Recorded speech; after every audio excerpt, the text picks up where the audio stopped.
représentante spéciale pour sa présentation et je reviendrai sur 3 points. Premièrement, les efforts doivent converger pour garantir l'intégrité et la souveraineté de la République démocratique du Congo. Depuis plus d'un an, les actions du M23, groupe armé sanctionné par le Conseil de sécurité et par l'Union européenne, déstabilisent l'Est de la République démocratique du Congo. Ces derniers jours, le M23 s'est retiré de certaines positions, notamment autour de Saké. Ces premiers désengagements doivent se poursuivre conformément au processus de Luanda approuvé par l'Union africaine. La séquence agréée par tous et rappelée par le président Macron lors de son déplacement à Kinshasa le 4 mars dernier doit aboutir. Respect du cessez-le-feu, vérification sous supervision angolaise, cantonnement du M23, processus de désengagement, désarmement et réinsertion, déploiement de forces régionales. Tout soutien extérieur au M23 et aux autres groupes armés actifs sur le territoire congolais doit cesser immédiatement. Les processus de Luanda et de Nairobi doivent se renforcer mutuellement. La France salue les efforts de la force régionale de la communauté d'Afrique de l'Est, dont le déploiement doit se poursuivre dans les zones libérées par le M23.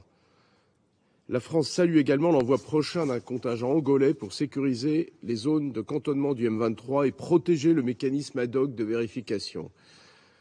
Elle condamne par ailleurs les attaques menées par les groupes armés ADF et Codeco, ainsi que les activités continues des forces démocratiques de libération du Rwanda.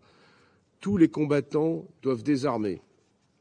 L'ensemble des acteurs, et c'est mon second point, l'ensemble des acteurs sur le terrain doivent unir leurs efforts pour protéger les civils et les personnes les plus vulnérables. La MONUSCO et les forces armées congolaises doivent œuvrer conjointement pour protéger les civils de manière cohérente et coordonnée avec les forces régionales. La France appelle le secrétaire général et les États membres à mettre à disposition de la MONUSCO les moyens nécessaires à la mise en œuvre de son mandat. Elle doit également être en mesure de soutenir le déploiement de la force régionale de la communauté d'Afrique de l'Est. Le soutien aux autorités congolaises doit se poursuivre afin qu'elles puissent assumer leur responsabilité première de protection des civils. Ce même esprit de partenariat doit prévaloir dans la réponse humanitaire. Le Conseil de sécurité a noté la mobilisation remarquable des acteurs, notamment ceux des Nations Unies, lors de sa visite au camp de Bouchagara. Davantage de sites doivent être mis à disposition par les autorités congolaises pour accueillir les réfugiés et les personnes déplacées. La France est mobilisée face à l'urgence humanitaire autour de Goma. Elle apportera une aide de 34 millions d'euros pour répondre aux besoins des populations les plus vulnérables. Dans le cadre du pont humanitaire aérien de l'Union européenne, 3 vols ont permis d'acheminer 100 tonnes de frais, comprenant des abris d'urgence, des kits d'hygiène et des médicaments. L'Union européenne apportera une aide humanitaire de 50 millions d'euros à la République démocratique du Congo en 2023.